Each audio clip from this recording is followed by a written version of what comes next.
LV here, quickly before I start this video, which is a Pokemon card video, so I completely understand if you shut this one off, but I want to share some of my sales numbers with you real quick and just let those numbers sink in, and it will give you a better perspective to why I'm dabbling in the Pokemon space as well as the sports card space. So, these numbers. In my eBay store, I'm selling around 1,300 items, 1,300 listings in my store. And of those 1,300 listings, 10% are Pokemon cards. So around 130 Pokemon cards. Only 10% of my inventory. Now, this is where it gets interesting. In the last 31 days, I've sold around 220 cards. Guess how many of those cards were Pokemon cards? 97 were Pokemon cards, which means that Pokemon comprises of 44% of my sales in the last 31 days. So that's just something to think about, and it kind of explains why I'm doing a little more Pokemon as well. I'm not pivoting from sports cards. I just say I'm adapting and diversifying, which is important in investing. All right, let's get into the video. LV here, and as many of you already probably know, I've been getting into Pokemon cards lately. Probably for the last 6 months, I've been immersing myself into the Pokemon scene. Between my son collecting the cards and the overwhelming interest for them I've been seeing at card shows and GameStop and the PSA grading numbers, it's becoming obvious that I do need to start buying, grading, and selling Pokemon. And I found I've actually have a little passion for this stuff too.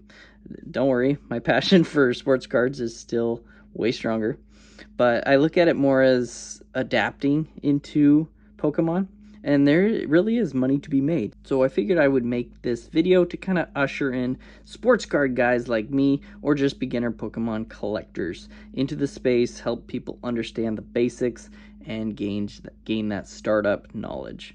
So in this video, I will share a basic knowledge of what I've learned so far, compare and contrast to sports card collecting, see whether a sports card guy like me can make money flipping Pokemon, go over grading them with PSA and condition info, all that good stuff.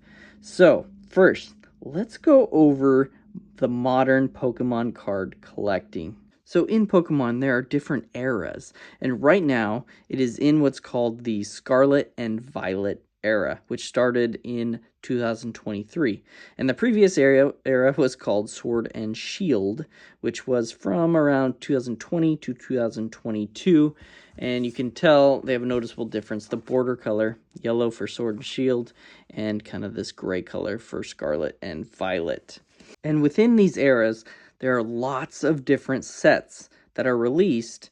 Seems to be one set every 2 or 3 months, give or take.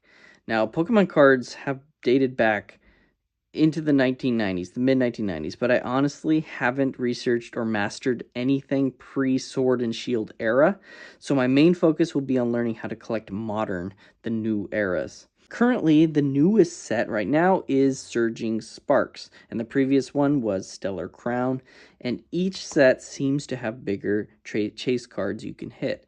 For example, the chase cards for the Surging Sparks set are 2 Pikachus, one known as a Special Illustration Rare, which I will discuss later in the video, and that one sells for nearly $500 raw. And then there's a Gold Hyper Rare Pikachu, which sells for around $150 raw. There's also a really cool Latias Nice Artwork Special Illustration Rare that sells for $220 raw. Don't worry, all these terms will make sense later in the video. Because the set's chase card is a very popular character, probably the most popular, even more so than Charizard, which is Pikachu. So the product is selling for very well compared to previous sets. It's doing very well. For example, the previous set, Stellar Crown, its chase card was the character Terrapagos. Cool cards right here, but not as popular of a character, so it's worth less than the Pikachu, and that, for example, sells for currently $80 raw, and I've actually been able to pick up a few of them for around 60 to 70 bucks in a PSA 9 slab. So the chase being less desirable means the product doesn't sell for as much. And just think about it. if that's the most expensive card you can pull in a particular set, that differs significantly compared to sports cards. In sports cards, most chase cards in the product are worth thousands, in some cases hundreds of thousands, or even a million sometimes. But obviously, they are much harder to pull in sports cards products. So it is nice knowing that if you don't want to spend lots of money ripping Pokemon packs to try to pull that chase card, you can always just drop $100 or a few $100 and buy that big hit as a raw single. I'm used to paying $1,000 for one sports card, so I like the idea of spending $1,000 and getting 10 copies of that chase card for a particular Pokemon set. Another bonus is that there isn't a hobby or retail product difference. All the booster packs are the same, which means you can pull the good cards, the chase cards, wherever and whatever pack you buy. And when released, the packs aren't hard to find most of the time. Surging Sparks is an exception a little bit. They're so mass produced, and it seems like you can buy them everywhere. Your grocery stores, your GameStop, your Amazon, Target, Walmart, card shops, lots of places. They're everywhere. They're in your face, which is nice because with sports cards, certain sets just fly off the shelves. Scalpers fight over them. You have no luck finding them. It's just beyond annoying. So before I go over how to distinguish the hits, let's talk about the product packaging and cost. So the cost of each booster pack, each pack is around $4 to $5 at stores. And from what I've found, you seem to pull a hit in 1 in every 3 packs, roughly. Seems the best deal is to go ahead and buy a whole booster box, which is around 36 packs, and you need to buy it as a pre-order or at release, and you can get the best deal doing it that way at around $110 usually, which averages out to just over $3 per pack, which is the best deal. And I recommend not just buying one pack, because like I said, the odds of pulling a hit are 1 in 3, so most of the time you won't hit anything and just be disappointed, discouraged. So the main ways to buy current product is the individual packs, like I said, $4 to $5, a 3-pack, which is around $14 to $15, a booster bundle, which is 6 packs, and that goes for around $25 to $30, and then there's also an elite trainer box for around $45 to $50, and then that booster full box, 36 packs for around $115, $125 usually. Surging Sparks is more. It's probably over $200, $250 at this point, but at pre-order you could get them probably for around $120. All right, so now is a good time to explain what are the types of hits in the current modern Pokemon sets. So I'll go ahead and explain from the most common basic to the most expensive. Here we go. All right, so these little checklist player's guide books are really handy, and you get one included if you buy an elite trainer box, like I mentioned, which are the $45 to $50. You get about 9 packs in those trainer boxes, so I recommend getting one just so the beginners get one, just so you can learn a lot and see which cards you want out of the set. And it has this little kind of key area, which will explain the rarity and where to find them on the cards. So, as mentioned, common is just going to have a circle. You can see it, bottom left, there's the circle, and then you get an uncommon. Right there is the diamond, right there, uncommon, and then you're going to get some rares, which is a single star right here. This is actually considered a reverse holo, is because you can see the actual art square is not hollow, but all around it is, so it's kind of a reverse holo there. And then you just have a regular rare here that's not the reverse holo, you can see. All right, so now we're going to get into what's considered the hits. So the most common hit you're going to get, you don't want them, you want to get the more rare ones, is called the double rare. You can see it right here. It's 2 filled in black double stars on the bottom left. Do you see them? Here's the Dragonite down below right here. And this is the numbering in the set, 159 out of 197. So there you go there. And don't be fooled. Most of these only have values of $1 to $5. For example, say you pull this awesome looking Charizard, one of the most popular characters, but it is just the double rare filled in 2 stars. And believe it or not, this is only a $5 card. So that's good to know. Next up, you have the ultra rare. Sorry, kind of zooming in. So it's 2 stars, like the double rare, but they are not filled in really. So they're just white, however you want to look at them. See it right here? There you go. And the numbering is beyond the set numbering. So, and now these are considered full art, just for reference, if you see that in descriptions of Pokemon. Because as you can see, it takes up the full space here, and as opposed to just those double rares, look, you got this whole square on the bottom and everything like that. So there you go. Here's another ultra rare. You can see the 2 kind of clear white stars on the bottom left and the full art. Next, you're going to get into the Ace Specs rare. You don't want to pull these. Usually they're only $1 to $5. They're cool looking cards, but they're not really characters or anything. They're just Pokemon tools, trainers, just stuff like that. But now is where it gets interesting and where my passion comes in, because I really enjoy these cards from now on. You're going to get into the single star. They're going to be kind of the yellow star illustration rares. These are the desirable cards. I mean, look at the artwork. It's great artwork. Got a nice foil finish. There's the single star. The numbering's more than the set. Here's another one. And there you go as well.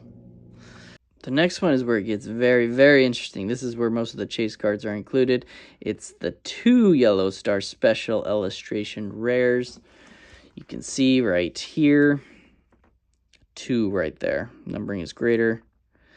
But as I was talking about, the Terrapagos is a special illustration rare.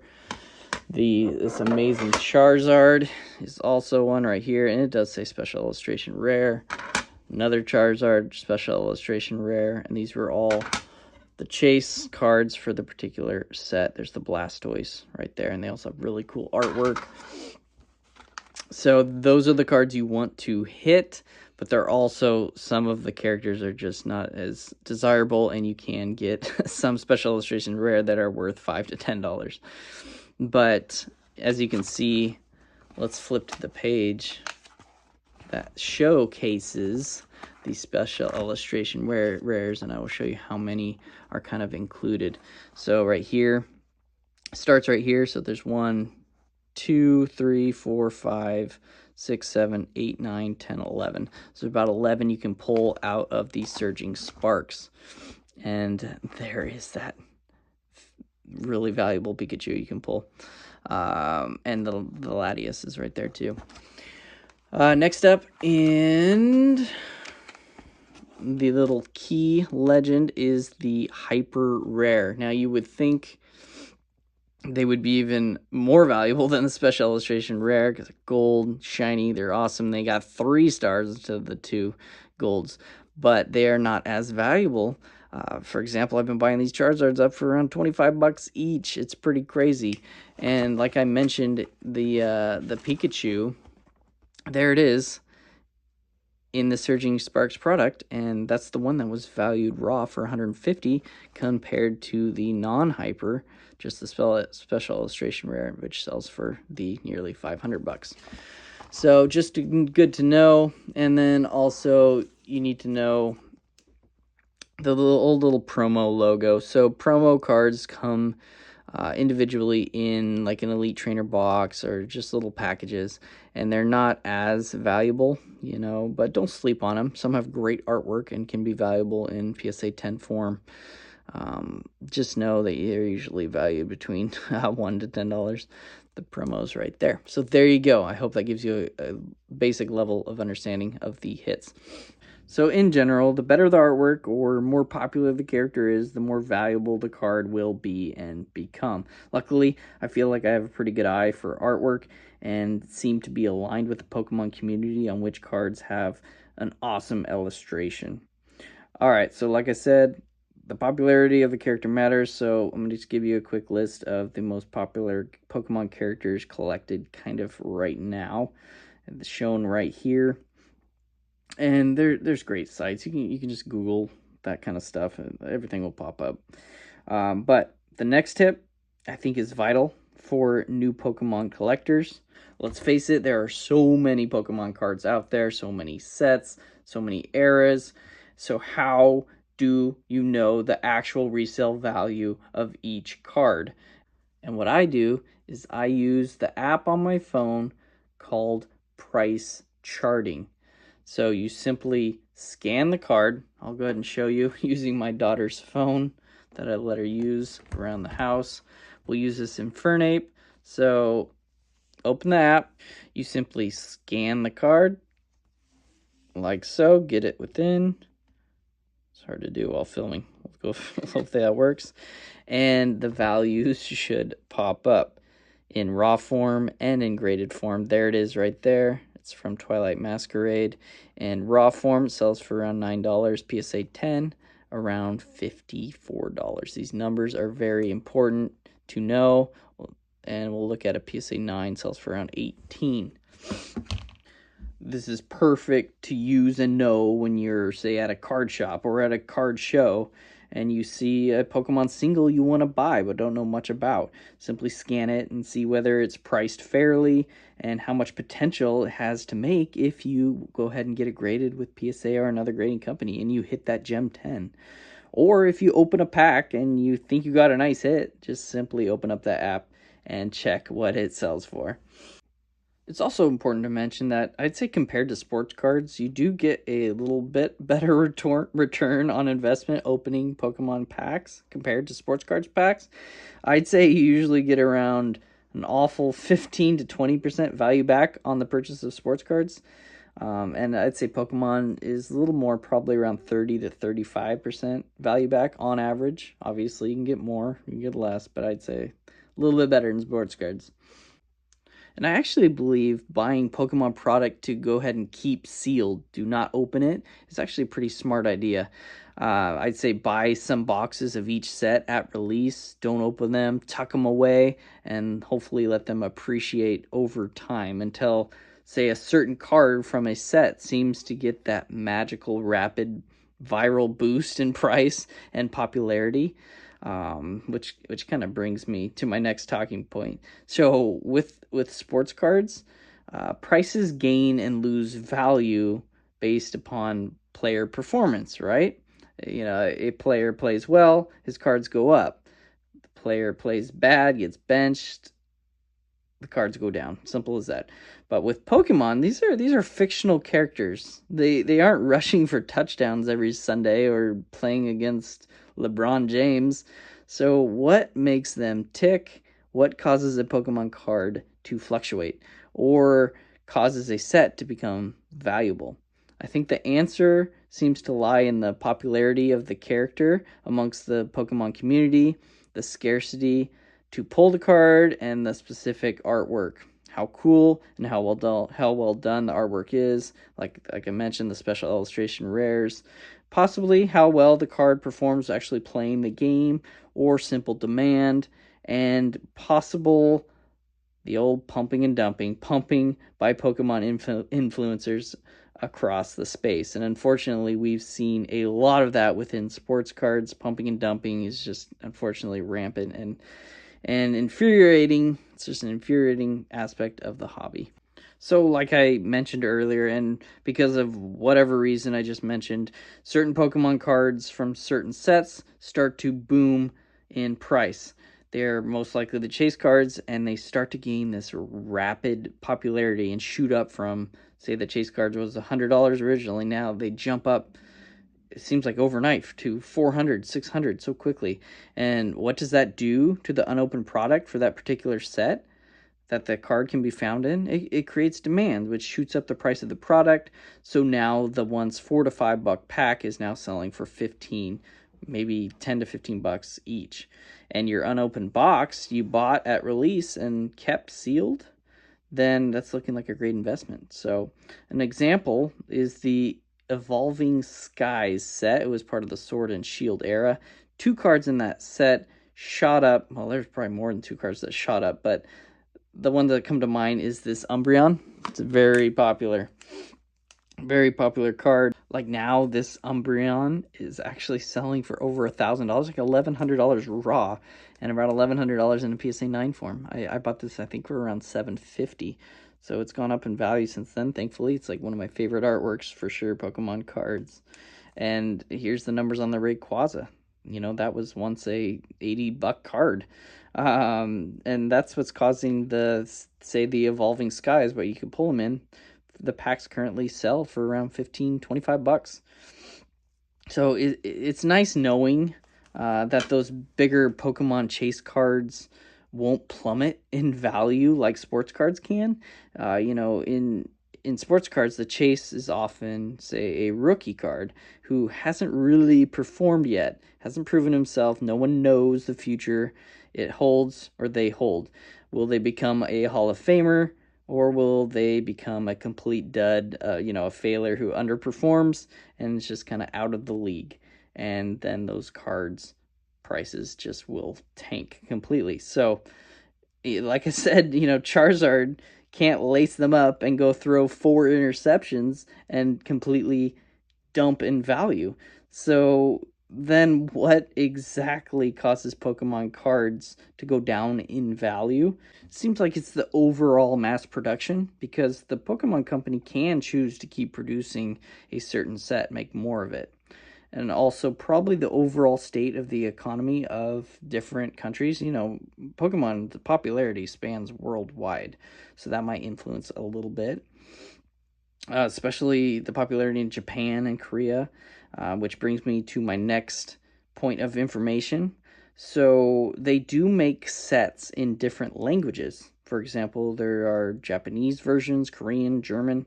However, I have found that the English versions command the most value, the most money. However, the quality control of the English cards are not as good. So, if grading the cards, it's tougher to get gem mint 10s. The front centering is more of an issue, and the back blue edges aren't cut as nice and can show white chipping really easily. But the Japanese versions, for example, have this nice gold border back that don't chip as much, and nice overall cardstock and quality control. So I think that brings me to my next talking point, which is the whole grading aspect of Pokemon. And this is the part that truly fascinates me, since grading cards with PSA has been my bread and butter for 20 years selling sports cards. So, can grading Pokemon cards provide awesome profits as they do with the sports cards? The answer is obviously yes if you're talking about the vintage Pokemon cards in high grades. But these newer era of Pokemon cards is kind of a different story. So in sports cards, PSA is king. Their resale value is the best. But with Pokemon, there seems to be less of a resale gap between grading companies. It seems PSA still sells for the most and the most popular to use, but BGS still holds some ground because their pristine 10 black labels sell really well. And also, CGC is popular in the Pokemon community. So, I've found that with these newer Pokemon eras, you have to be really careful grading them. It's very nice that it's cheaper grading Pokemon cards compared to sports cards. For example, Pokemon grading is around 12 to 14 bucks with PSA, compared to, say, 16 to 19 bucks for sports cards with PSA. But with these newer era Pokemon cards, you really do need to hit that Gem Mint 10 in most cases. A lot of the time, the raw card value is actually equal to the value in a PSA Mint 9 grade for Pokemon, which makes grading very risky. You know, in sports cards, you usually can break even if worst case your card gets that Mint 9. You aren't really out that grading fee. But with Pokemon, if you get that 9 or lower, and factoring in that grading fee, you're gonna lose money. And the value increase of a Gem Mint 10 isn't quite as great in Pokemon compared to sports cards, at least for modern Pokemon cards. In sports cards, you can usually assume maybe a 3 to 4 times value increase from raw value. Pokemon, I feel like it's a little more like 2 times on average. All of this is why I was so intrigued to find out whether a grading sports card guy like myself can make money grading newer Pokemon with PSA. And honestly, the results are in. I've probably submitted over 200 cards in the recent months, and I broke them up into 3 orders. My first batch, my first order is right here. And you can tell I was still kind of learning, getting my feet wet. My gem rate was awful. This is the 9 stack, maybe a few 8s sprinkled in at the bottom. And this is the 10 stack right here. That gave me, my first order gave me only 12 10s out of 51 total cards. That is a 24% gem rate. That is not going to cut it. I did feel like I got a Mr. 9 grader, but either way, the gem rate was that low, and it's not going to cut it. You can see some of the 9s. They're very clean, nice artworks, and here's some of the 10 stacked. That's actually a really nice card right there. But yeah, first order I was not happy with, and honestly it scared me. But the second order, this one went a little better. It was 71 cards total, and 33 out of the 71 got Gem Mint 10s, this stack right here. I have since sold some of these, so the stacks aren't exact, but it's a pretty good representation. So yeah, 33 out of 71, 47%. That's close to the 50% threshold I think you need to become profitable.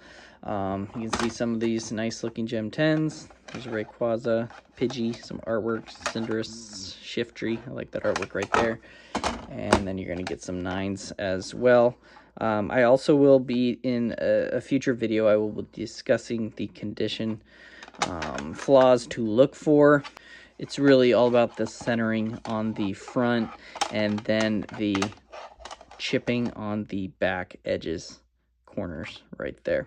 But I will, like I said, in a future video I will explain all of that. All right, let's go over that last third and final order, see how I did. Here it is right here, the Mint 9s and the Gem Mint 10s. Look at the difference. Out of 58 cards, 39 of them gemmed.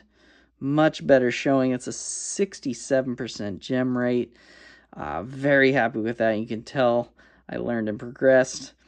I even hit the Van Gogh Pikachu shown right here. It's a crazy story there, actually. I'll quickly tell you. I loved the artwork, and I just wanted one copy. And I saw Probstein was selling a lot of them each day. Just probably like 15, 20 auctions of that card in a PSA 9 form. And they were selling for around 95 bucks or whatever. So I wanted to win one, so I put in snipes on them, on each one, and I put a bid of around $89 on each, and I ended up winning 5, and I only wanted 1. Turns out, I don't know if you guys have seen, but the price have boomed. That was about 2 months ago, and like I said, I only wanted 1.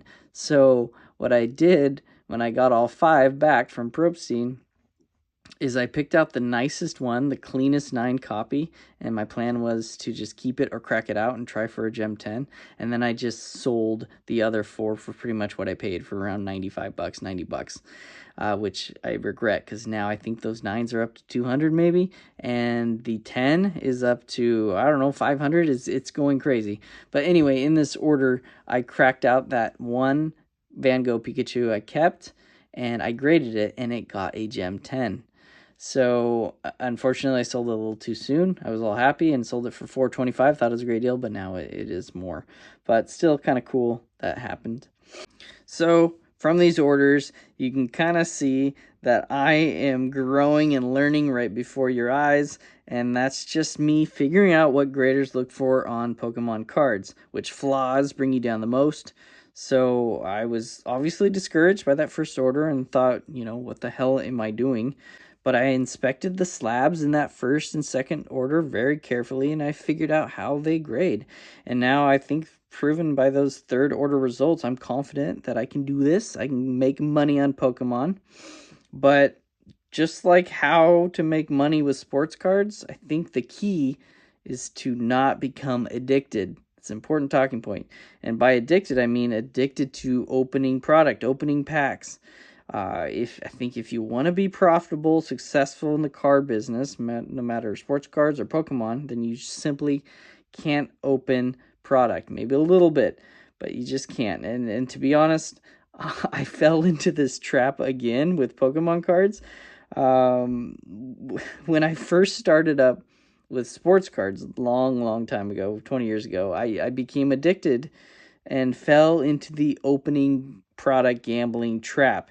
And it took me probably 3 or 4 years to get out of it. And what did I do? I fell for it all over again with Pokemon. I wanted, probably about 6 months ago, I wanted clean Pokemon cards to grade.